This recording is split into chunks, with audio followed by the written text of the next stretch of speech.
You're watching WCSD Cable Television from Calloway County High School.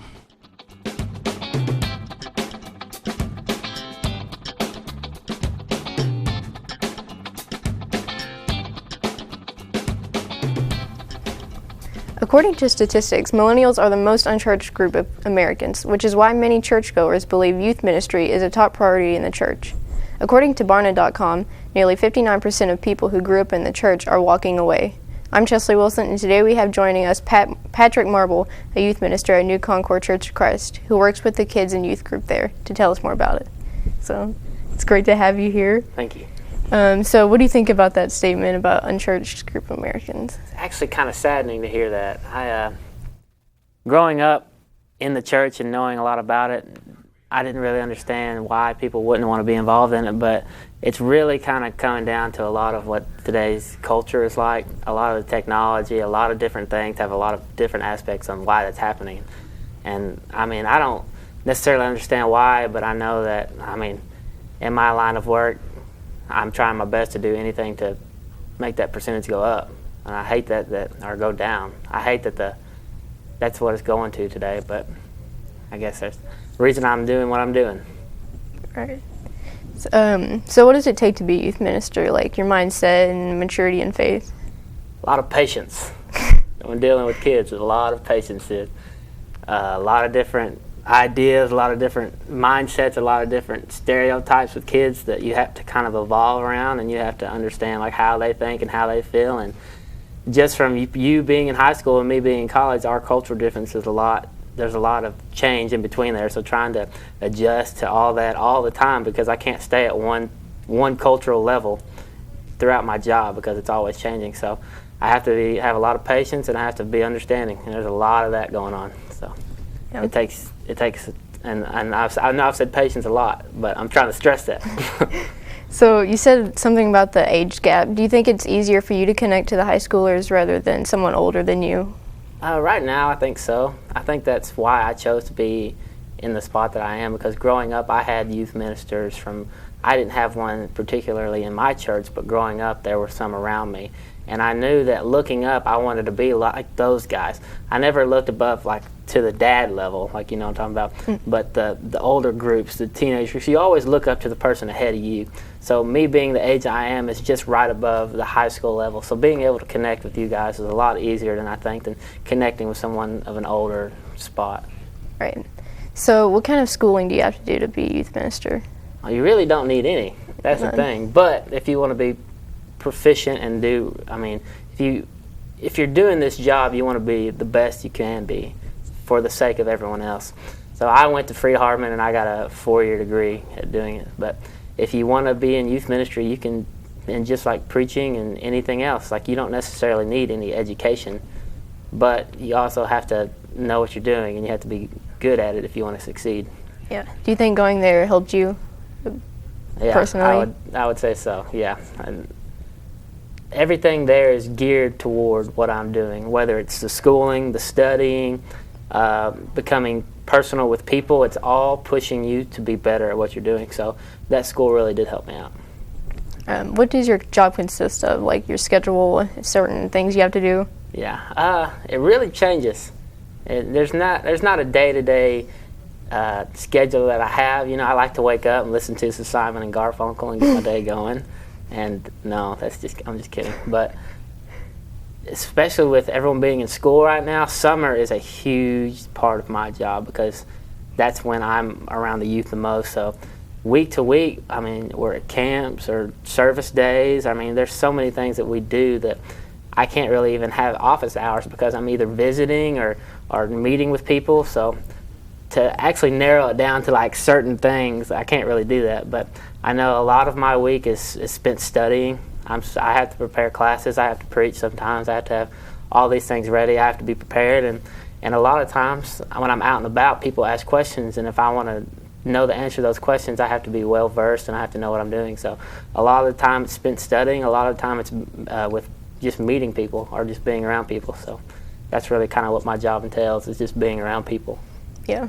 You mentioned during the summer we have activities and trips to go on. So we have some photos here of some of them. What are some of the trips?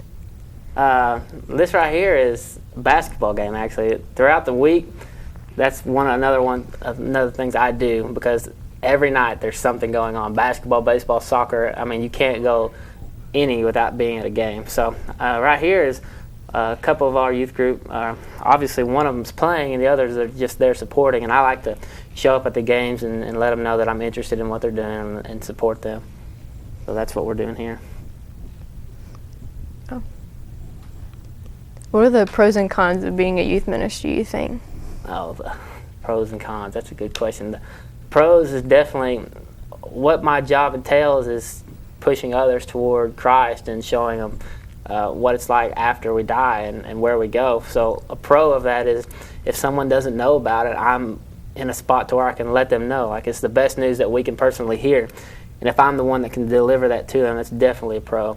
Seeing others grow, seeing others progress, being able to help out in bad situations that people get in because they're always looking for help.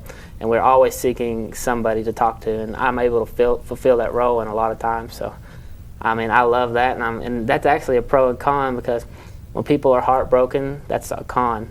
Whenever things are going wrong, like, it's not necessarily the best thing, but the pro in the situation is they come to you and you're able to help. Sometimes it doesn't work, but I guess it just goes with the job.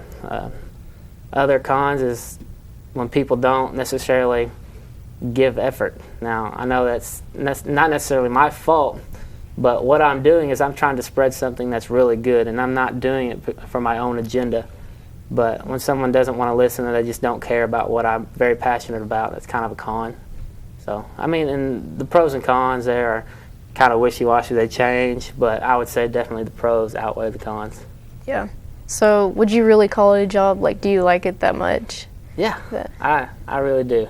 I went through high school with a lot of different ideas of what I wanted to do and what I've always wanted to be. And I always wanted to be a youth minister, but I didn't always pursue that. I went into electrical work. I went into a bunch of different areas of work just because I thought it's maybe not what I wanted to do, but I always had an underlying fact of I wanted to be a youth minister. So once I got in college and you have to start making decisions, that's what I decided to do. So I really enjoy it. Yeah. We have more photos of the trips we went on. Could you tell us some of the stuff? This is actually not even with the youth group, but because I am a minister, and all these guys here are ministers as well, we got to go down to Belize for a week, and we held a gospel meeting, and we walked door to door, and we invited them to come to church. We fed a lot of families. We counseled a lot of people, and we were able to do a lot of very good things. We brought them clothes. And this group right here is a tremendous group of guys who all have the same goal of spreading the gospel, and this is what we got to do in this trip right here. This was us all getting back. We're all in the airport. All right, and the next photo? Something we get to do weekly is get out in the community, and why we do that is not only we're not always trying to press our agenda, because it's not necessarily our agenda to press, but we always want to be out and serve people, because what we do as being Christians is called to be servants. So in this picture here is just me and a couple guys going to some people out in the community who can't always deal with situations like this, and we're taking care of it for them. So, and we do that weekly or daily. We try to go out and do something just to help somebody else. So that's what this picture is showing. Mm-hmm. Youth group gatherings or meals. It's one of the best parts about it. I guess that's a good pro. Families always want to help out. They always want to show support, and that's what we're doing in this picture. We're eating together. We're just encouraging one another, and there's some parents, there's some kids from all ages, as you can see. And this picture, we're just goofing off at what it looks like. So we're just having a good time and eating and hanging out with each other. What would you say is your favorite part of the job? My favorite part? It's hard to narrow down. Seeing someone change their life for the better. I mean, you can't look at that situation and not just have an overabundance of joy. Knowing somebody is finding out the best news that they can ever have is probably the best part of my job. Knowing that someone has been lost, has been looking and searching, and they found something, and if I'm the one that's able to provide them that mediation, I mean, that's the best part of my job. Yeah. Do you think that you've been successful in that? I'd like to think so. Yeah. We've grown a lot since it's not me. It's not what I do. I think the Lord gives growth, and we plant the seeds, and He waters, and He makes everything grow. But through my efforts, I want to say that we've been very successful. And success is not really something that's easily measured, but if I can lead one person to Christ, that's a success. So in that case, yes, very successful. Yeah. Would you like to tell anyone about New Concord? Yeah, I would love to. New Concord is different. It really is. It's not like any other place you can go to. I know that there's a lot of people out there who look at a church organization and look at a lot of people who are hypocritical, a lot of people who just like to look down on others. But the special thing about New Concord is that they're very, very loving. No matter what situation you are in, no matter where you come from, what you do, they all have a single goal, and they want you to get to heaven. And no matter what they do, they're going to try to push you in that way. So New Concord is a place that's pushing you towards Christ and gathering you up together just to be a family. And that's really what we're always called to be as a family, so we can all push each other toward God. So New Concord is a great, great place, especially for that. We have old, young, babies. Everybody you can think of is out there, and we all are striving to do our best. And we're all sinners. We're all not perfect, and we know that. And we're accepting. And that's one thing I love about New Concord, is that we can do that. Mm-hmm. How long have you been working there? Not long. I graduated college in December. I've been an intern there for the last 4 summers. So I just come in to summers and schedule and everything. But I got hired on officially in January 1st of 2017. So I guess it's been 4 months now. Yeah. Or 4 or 5, something like that. Do you like it there? I do. I really do. It's a great place. So that's all the time we have today. So if you'd like to know more about the New Concord Church of Christ and how it's contributing to the community and young people's lives, you can visit their Facebook page. Thanks for watching, and we'll see you next time on Calloway Connections.